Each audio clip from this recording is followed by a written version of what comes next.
नारायण नारायण नारायण भज मन नारायण नारायण नारायण भज मन नारायण नारायण नारायण श्रीमन नारायण नारायण नारायण श्रीमन नारायण नारायण नारायण भज मन नारायण नारायण नारायण भज मन नारायण नारायण नारायण श्रीमन नारायण नारायण नारायण भज मन नारायण नारायण नारायण। अब सभी पुण्यात्मा इस श्लोक की समाप्ति पर हम लोग आ गए हैं। पूरी एकाग्रता से सुने। अपना मोबाइल बंद कर लेना भैया जिसकी आवाज़ खुली हो। राजकुमार जी आपके मोबाइल की आवाज़ खुली है भैया। फल इच्छा त्याग कर, सबसे पहले सांसारिक किसी फल की इच्छा का मन में भाव ना हो। त्याग करने पर सभी कर्म उद्देश्य की सिद्धि करने वाले हो जाते हैं। बस उपवास पाप नहीं है, पूजा पाप नहीं है, मंदिर जाना पाप नहीं, परिक्रमा करना पाप नहीं, गीता भागवत रामायण पढ़ना पाप नहीं। लेकिन हम क्या फल पाने के लिए करते हैं, ये सोचने का विषय है।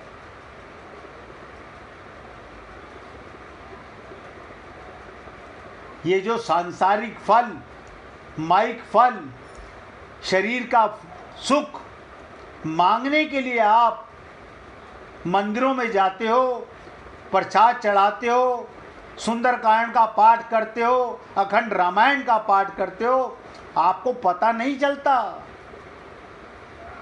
इसका कोई लाभ नहीं मिलता।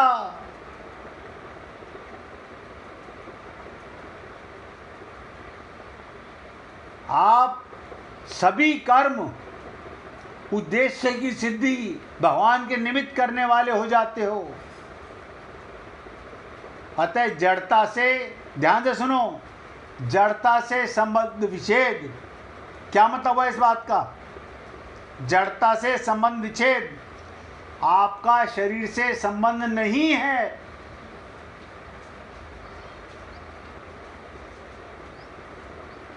शरीर से संबंध विच्छेद कर दो तो छोटे बड़े सभी कर्म समान हैं। कौन सा कर्म छोटा है? जमादार नाली साफ कर रहा है, वो छोटा कर्म नहीं है। जमादार गंदगी नहीं बहाता, गंदगी आप और हम लोग बहाते हैं, वो छोटा कार्य कैसे है? किसी भी मनुष्य का जीवन, ध्यान से सुनो, किसी भी मनुष्य का जीवन दूसरे की सहायता के बिना नहीं चल सकता। किसी भी मनुष्य का जीवन, शरीर माता पिता को माध्यम बना के मिलता है, और विद्या योग्यता शिक्षा, ध्यान दीजिएगा, विद्या योग्यता शिक्षा गुरुजनों से मिलती है। जो अन्न ग्रहण करते हैं वो दूसरों के द्वारा उत्पन्न किया होता है। जो वस्त्र पहनते हैं वो दूसरों के द्वारा बनाए गए होते हैं। जिस मकान में रहते हैं उसका निर्माण दूसरों के द्वारा किया जाता है। जिस सड़क पर चलते हैं वो दूसरों के द्वारा बनाई जाती है।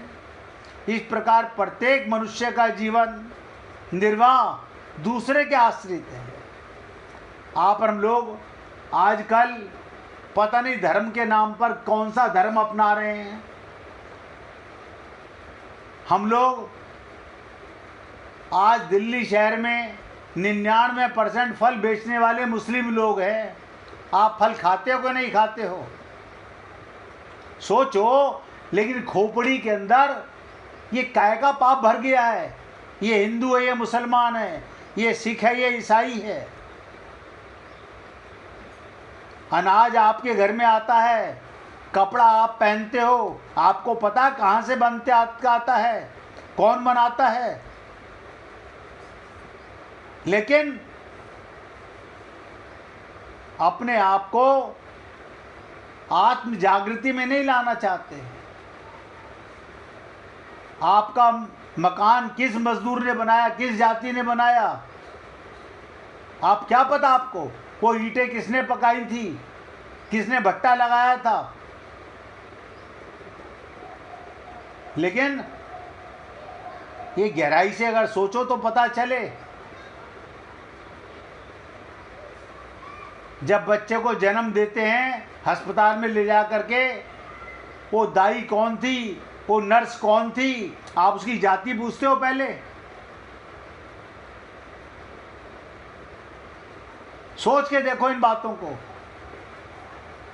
वही नर्स किस जाति की थी, हिंदू थी, मुसलमान थी, सिख थी, क्या थी, वो आपको निला करके ला के देती है। आप उसमें बुद्धि नहीं लगाते। लेकिन अज्ञानता में पागल हुए जा रहे हैं।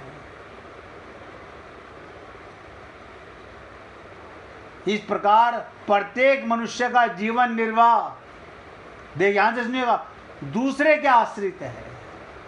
हम सब लोगों का जीवन दूसरे के आश्रित है। अतः हरेक मनुष्य पर दूसरे का ऋण है, जिसे उतारने के लिए आप हम लोगों को यथाशक्ति दूसरों का निस्वार्थ भाव से सेवा करना चाहिए। अपने कहलाने वाले, ध्यान से सुनो, अपने कहलाने वाले शरीर आदि संपूर्ण सांसारिक पदार्थों को किंचन मात्र भी अपना और अपने लिए ना मानने से मनुष्य सदा के लिए ऋण से मुक्त हो जाता है।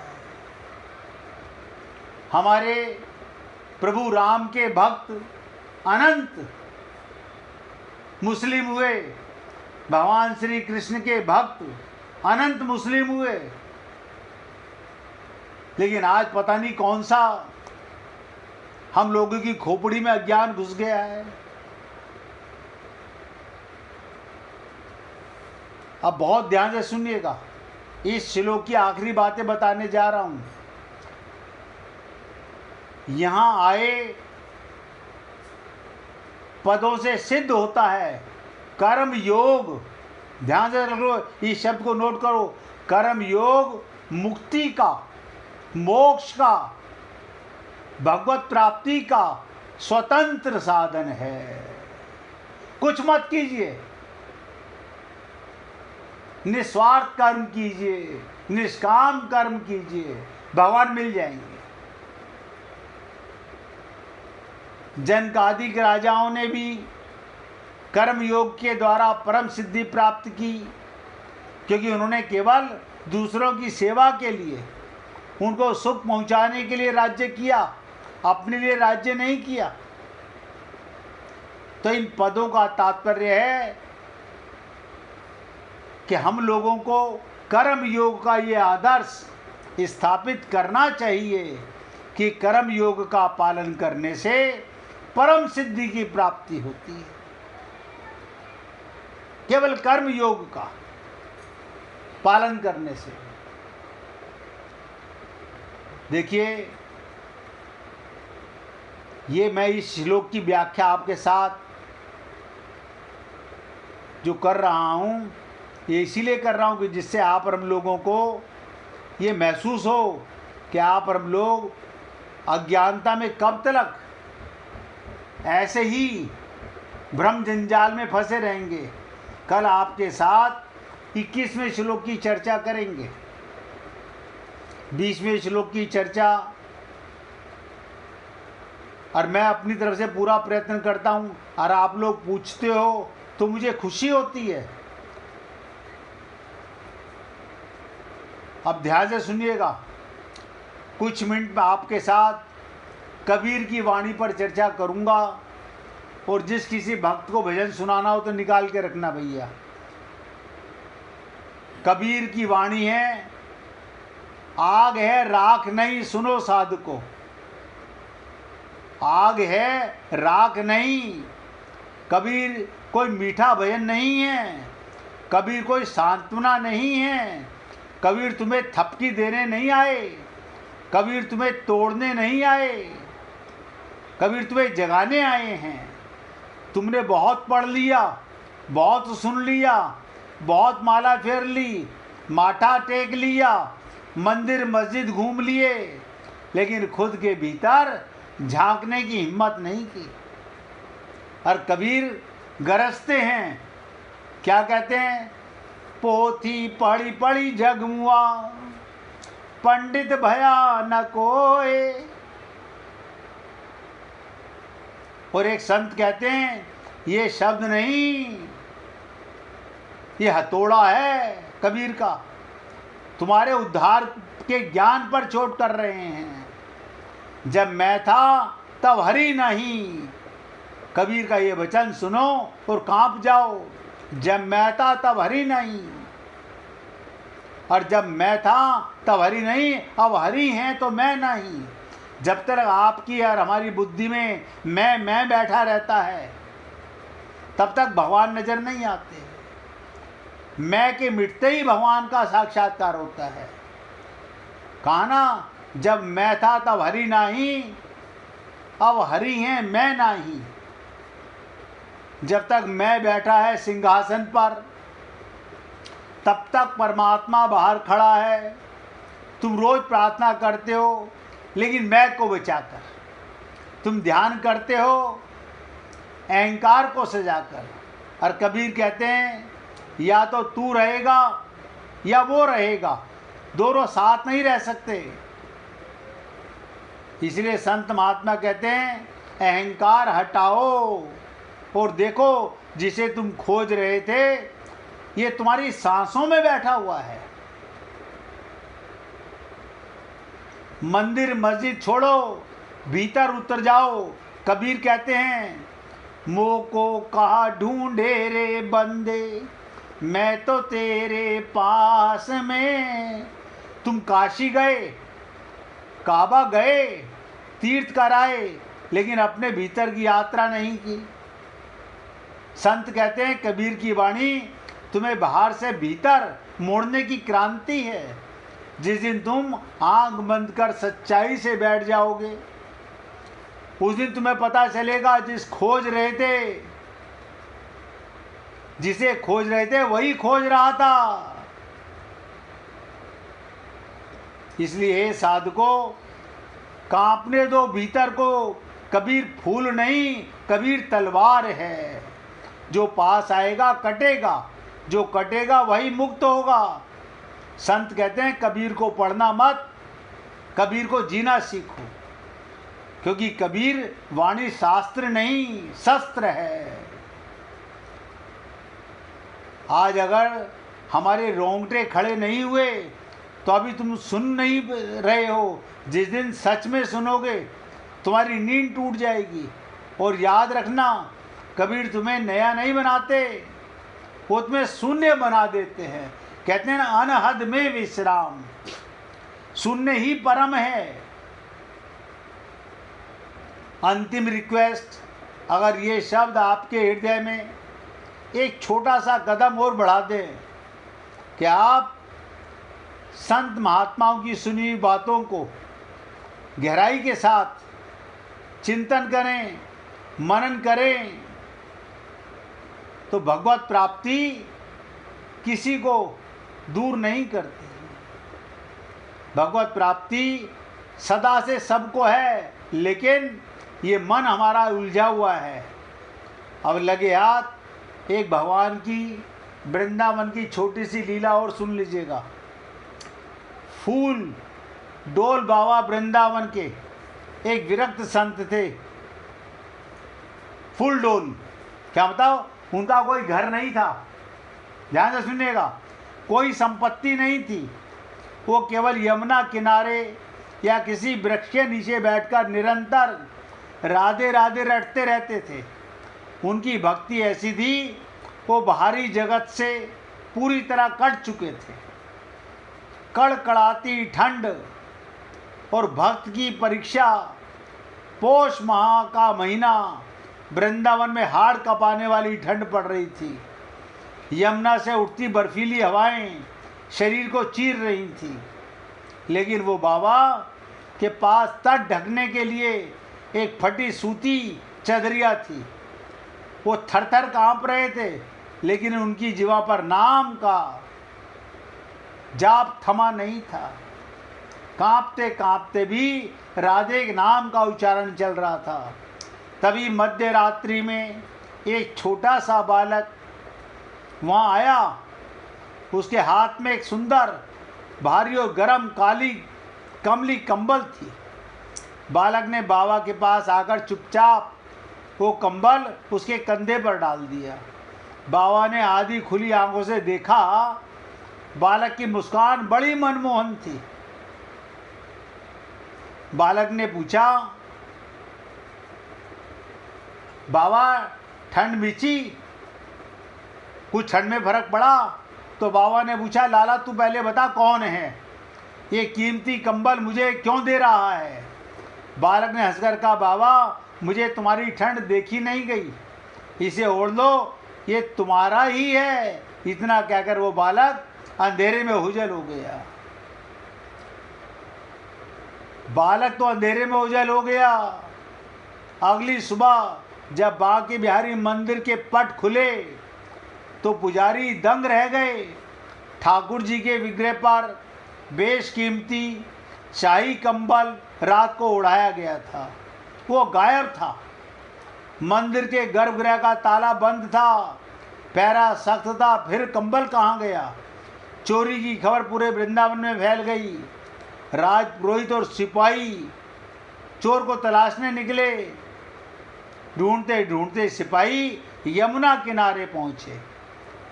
वहां उन्होंने देखा एक फकीर फुल डोल बाबा वही शाही कंबल ओढ़े बैठा है, जिस पर सोने के काम की नक्काशी हुई थी।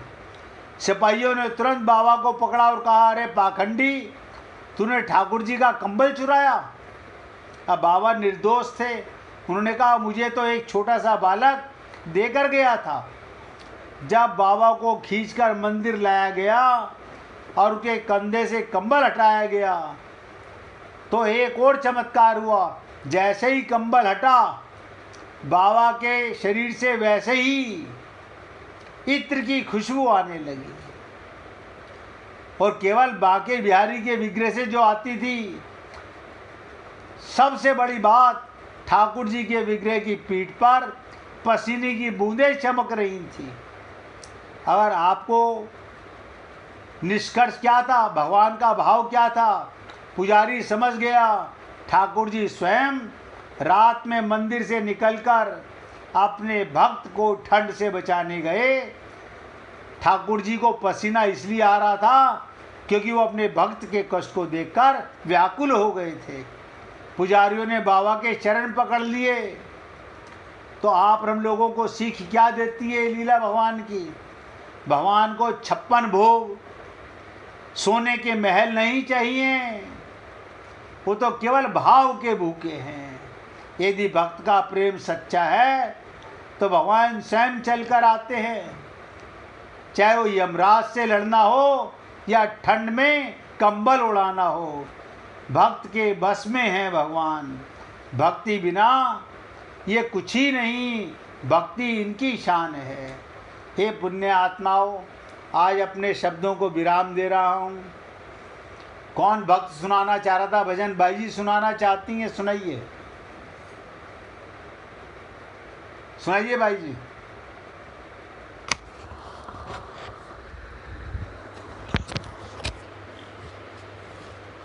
तेरी मुरली बनूंगी ओ मोहना, तेरी मुरली बनूंगी ओ मोहना, तेरे मन में बसूंगी ओ मोहना, तेरे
बंसी बनूं, मैं सरगम बनूं, भजनों में मिलेंगे वो मोहना।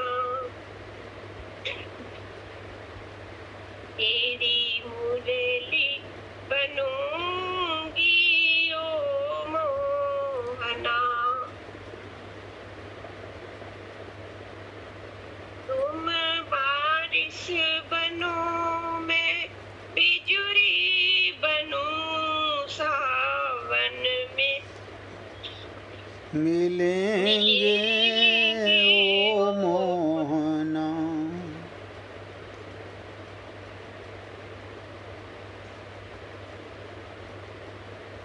सावन में मिलेंगे ओ मोहना।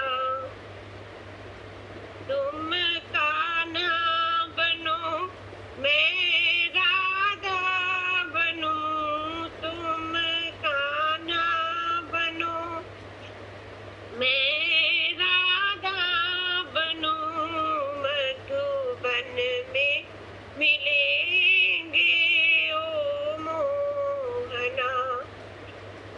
रास लीला करेंगे ओ मोहना। मेरी तेरी मुरली बनूंगी ओ मोहना। तुम कृष्ण बनो, मैं अर्जुन बनूं, तुम कृष्ण बनो, मैं अर्जुन बनूं, गीता में मिलेंगे ओ मोहना। गीता में मिलेंगे ओ मोहना। तेरी मुरली बनूंगी ओ मोहना। तेरे मन में बसूंगी ओ मोहना, तेरी मुरली बनूंगी ओ मोहना। बोलिए वृंदावन बिहारी लाल की जय। जय जय श्री राधे, जय जय श्री राधे। बोलिए लाल जी का मंगल हो, सभी भक्तों का मंगल हो। सबको राधे राधे भैया, सबको राधे राधे भाई, राधे राधे। राधे राधे, सबको राधे राधे जी, राधे राधे। राधे राधे, राधे राधे जी, राधे राधे। सबको राधे राधे भैया, राधे राधे।